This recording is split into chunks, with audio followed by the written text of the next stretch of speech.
Hello, how you guys doing? All right, so quickly, I've got three sources for you that it's an exposition of the evidences that relate to the debate that with Apis, where he obliterated himself, where he humiliated himself, where he decimated himself, annihilated himself, finished himself, because he's a man with multi-layered self-delusion. He's a man with delusions of grandeur. He's a man who's unaccomplished in every sphere of life. But moving on now, humiliation is done. Self-humiliation has been complete. Moving on. The point I wanted to make is this is just a discussion about the exposition of some of the evidences I put forward. So one evidence I talked about is Ibn Munada, about the rotundity of the earth, of the roundness of the earth of the early times. Now, if you look at the first tweet that I've put in the comment section and also the description box below, you'll find here the reference to Ibn Munada, where he says that actually the majority of scholars of his time said that the earth was round. Okay, and he was at the time of Ahmad ibn Hanbal, who's the companion. He was not a tabi'i, by the way, that was a mistake, but he still loved the Salaf.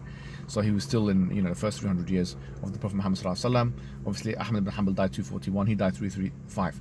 So he was of the Salaf, and he did say about the rotundity of the earth. The second thing we talked about is in chapter 25, verse number 61. I made the claim that there's two ways of reading this. Sirajan, which means sun, that Allah created all of these things, the constellations and so on, and then he said the sun and the moon.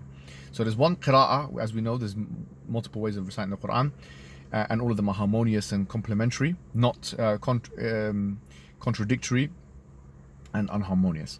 So the second way, which is qira'at Hamza and Kisa'i, as you can see here underneath in the description box in the second tweet, is Surujan. Surujan is the plural of the word Sirajan, and Siraj means sun, so the plural of that is many suns, which is in line with the general 21st century cosmological picture. Now, I'm not saying that that's the only interpretation. Maybe you can interpret it as stars, no problem. The idea is, it's definitely linguistically facilitated that you can say that these are many suns. Why? Because it's the plural of the word Siraj.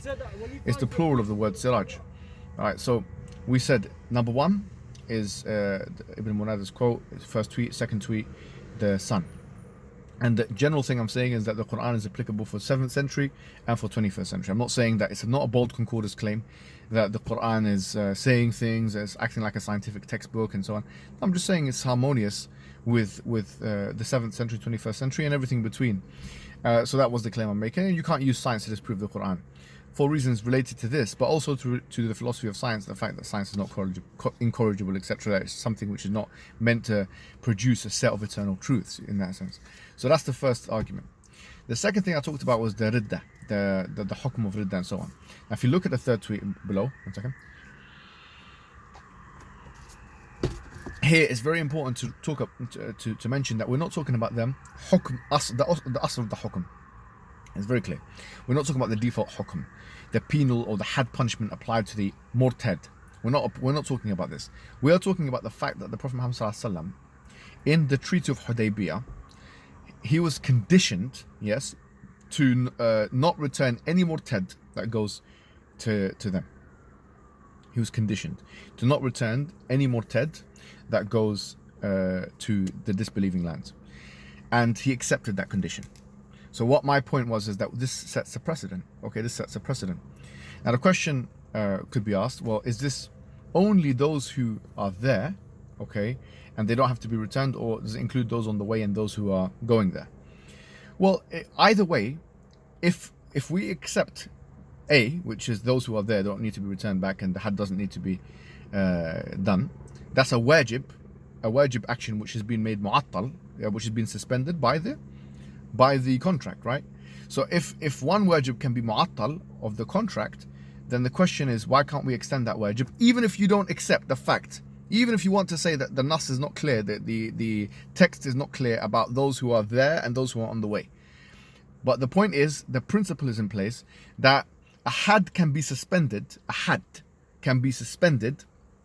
yeah, a penal law can be suspended based on what? Based on the fact that there is ishtirat in the contract, condition in the contract. And it's not a batil shart, it's not a false shart, it's the contract still stands, you see. This is the thamara, this is the fruit that we get from that. Now, someone may disagree with this, and I know there are disagreements in the scholarly circles. I know Ibn Hazm had a completely different opinion to this. He said this is only applicable to the Prophet Muhammad ﷺ and so on. There is definitely difference of opinion, scope of opinion here. But this is the opinion that I follow. This is the opinion that I follow. I think this is the best opinion, and also not only that, but the most reasonable one for our times, especially considering the fact that there's an American hegemonic power. And we have to understand, with the American hegemonic power, and what do you think you can do? What do you think you can do, honestly, as a Muslim nation like Brunei or something like this? You can't do much. So it's actually darura, it's necessity anyway. I mean, this is a point of necessity. And as we know in Usul Fiqh, ad-darura tubih al-mahdhurat. The necessities allows that which is otherwise not allowed anyway. I mean, otherwise not allowed. Anyways, وَالضَّرُورَةُ تُقَدَّرُ بِقَدْرِهَا, and the darura is to be measured with its appropriate level of measurement. In other words, you don't go overboard. You do as much as you need to do. But this clearly, in the 21st century, where someone might say, well, how is this Sharia meant to be implemented really on the state level, on the level of the state? When really considering the hegemonic power of the America and the West and so on, what I'm saying is that there's room for compromise, and this is the point, guys. Listen carefully. The reason why the Prophet Muhammad ﷺ was who he was. The reason why the Prophet Muhammad ﷺ was who he was, because he knew when to fight and he knew when to compromise. And not only when to fight and when to compromise, how to fight and how to compromise, and with whom to fight and with whom to compromise. If you know in life who to fight, how to fight, and when to fight, how to compromise, with whom to compromise, and how to compromise, you will be successful. That's why even from a secular paradigm, yeah, you have to admit that the Prophet Muhammad ﷺ, it's become a cliche now, like put him as number one of the most influential people in the world. But the point is, you have to admit that he was militarily successful. You have to admit that.